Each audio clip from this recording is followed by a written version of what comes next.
hey guys, কি অবস্থা? সবার কেমন আছো? আশা করি সকলেই ভালো আছো। ওয়েলকাম জানাচ্ছি আমার ইউটিউব চ্যানেলে। আমি আশিক, আপনারা দেখছেন রিয়েক্ট উইথ আশিক। সো আজকে দেখবো ব্রাজিল ভার্সেস নরওয়ে, রাত 2টার সময় যে ম্যাচটা অনুষ্ঠিত হবে সেটা একটা সংবাদের মাধ্যমে দেখবো, একটা নিউজের মাধ্যমে দেখবো।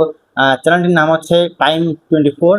তো ব্রাজিলের যেসব প্লেয়াররা ইনজুরি ছিল বিগত ম্যাচগুলোতে, কিছু প্লেয়ার খেলছে এবং কিছু প্লেয়ার খেলে নেয়, যেমন নেইমার তো নামতেই পারে না, একটা ম্যাচে অল্প সময়ের জন্য নামছিল।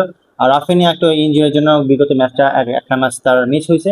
নেইমাও পুরোপুরি সে নাকি রেগুলারলি প্র্যাকটিস করতেছে। তো চলুন দেখে আসি ভিডিওটা। নেই এমন এক গুরুত্বপূর্ণ ম্যাচে এবার নরওয়ের মুখোমুখি হতে যাচ্ছে পাঁচবারের বিশ্ব চ্যাম্পিয়ন ব্রাজিল। কাগজে কলমে ব্রাজিল এগিয়ে থাকলেও অতীতের পরিসংখ্যান মোটেও স্বস্তিদায়ক নয়। ইতিহাস বলছে বিশ্বকাপ সহ আন্তর্জাতিক ফুটবলে নরওয়ের বিপক্ষে এখনো জয় পায়নি ব্রাজিল। তবে এবার পরিস্থিতি ভিন্ন। কোচ কার্লো আনচেলত্তির নেতৃত্বে নতুন ছন্দে থাকা সেলেসাওরা আত্মবিশ্বাসী, আর ইনজুরি কাটিয়ে দলে ফিরেছেন রাফিনিয়া। একই সঙ্গে আনচেলত্তি জানিয়েছেন নেইমারও 90 মিনিট খেলার জন্য প্রস্তুত। ব্রাজিলের সবচেয়ে বড় শক্তি এখন তাদের ভারসাম্যপূর্ণ দল।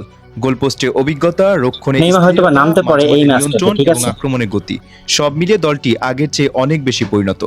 জাপানের বিপক্ষে পিছিয়ে থেকেও জয় তুলে নেওয়ার ম্যাচে ব্রাজিল যেভাবে ঘুরে দাঁড়িয়েছিল, সেটি দলের মানসিক দৃঢ়তার প্রমাণ।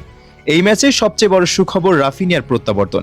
হ্যামস্ট্রিং ইনজুরির কারণে কয়েকটি ম্যাচ মিস করলেও তিনি এখন পুরোপুরি অনুশীলনে ফিরেছেন। তার গতি, ড্রিবলিং এবং ডান প্রান্তে আক্রমণ তৈরির ক্ষমতা ব্রাজিলকে নতুন মাত্রা দেবে। যদিও তার অনুপস্থিতিতে তরুণ রায়ান দারুণ খেলেছেন, তবুও বড় ম্যাচের অভিজ্ঞতা বিবেচনায় রাফিনিয়ার শুরুর একাদশে জায়গা পেতে পারেন। নেইমারকে ঘিরেও ছিল শঙ্কা, তবে আনচেলত্তি স্পষ্ট জানিয়ে দিয়েছেন ব্রাজিলিয়ান সুপারস্টার পুরোপুরি ফিট এবং প্রয়োজন হলে 90 মিনিট খেলতে পারবেন। বিশ্বকাপের নকআউট ম্যাচে নেইমারের উপস্থিতি শুধু আক্রমণে নয়, পুরো দলের আত্মবিশ্বাসও বাড়িয়ে দিবে। তবে প্রতিপক্ষ নরওয়েকে হালকাভাবে নেওয়ার সুযোগ নেই। আর্লিং হালান্ড ও মার্টিন ওডেগার্ডের নেতৃত্বে ইউরোপের দলটি দুর্দান্ত ছন্দে রয়েছে।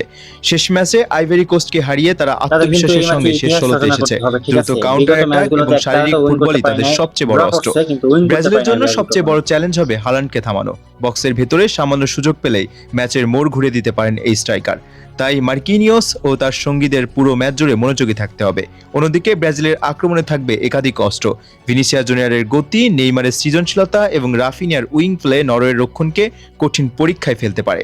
মাঝমাঠে ক্যাসেমিরো ও ব্রুনো গিমারেস ম্যাচের নিয়ন্ত্রণ ধরে রাখতে গুরুত্বপূর্ণ ভূমিকা পালন করবেন। অতীতের রেকর্ড অবশ্য ব্রাজিলের পক্ষে নয়। দুই দলের আগের 4 দেখায় ব্রাজিল কোনো জয় পায়নি, 2টি ড্র এবং 2টি হার। 1998 সালের বিশ্বকাপেও নরওয়ের কাছে হেরেছিল সেলেসাওরা। তাই এবার ম্যাচটি শুধু কোয়ার্টার ফাইনালে ওঠা লড়াই নয়, বরং ইতিহাস বদলেরও সুযোগ। কার্লো আনচেলত্তির আগমনের পর ব্রাজিলের খেলায় শৃঙ্খলা, ধৈর্য এবং কৌশলগত পরিবর্তন স্পষ্টভাবে চোখে পড়ছে। অভিজ্ঞ এই কোচ বড় ম্যাচে কিভাবে দলকে পরিচালনা করতে হয় তা বহুবার প্রমাণ করেছেন। এবারও তার কৌশলের দিকেই তাকিয়ে থাকবে কোটি ব্রাজিল সমর্থক।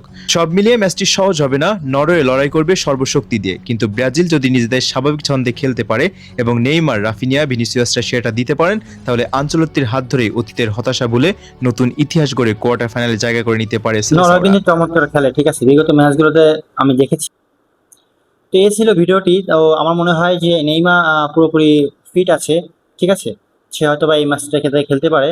আর রাফিনিয়াও খেলবে, সেও পুরোপুরি ফিট এখন।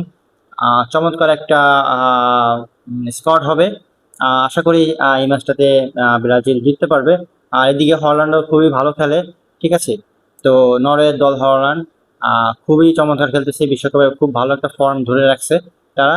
তারাও চেষ্টা করবে, আপ্রাণ চেষ্টা করবে যে তাদের যে বিগত ম্যাচগুলোতে একটা তারা জিততে পারি নাই, মানে ব্রাজিলকে জিততে দি নাই। তো এটা ওরা ধারাবাহিকতা তারা বজায় রাখার চেষ্টা করবে। তো যাই হোক, হাড্ডাহাড্ডি লড়াই হবে আমার মনে হয় রাত 2টার সময়। চোখ রাখুন টিভির পর্দায়, অবশ্যই খেলাটা দেখবেন, ঠিক আছে। তো এই ছিল আজকের ভিডিওটা। ধন্যবাদ সবাইকে।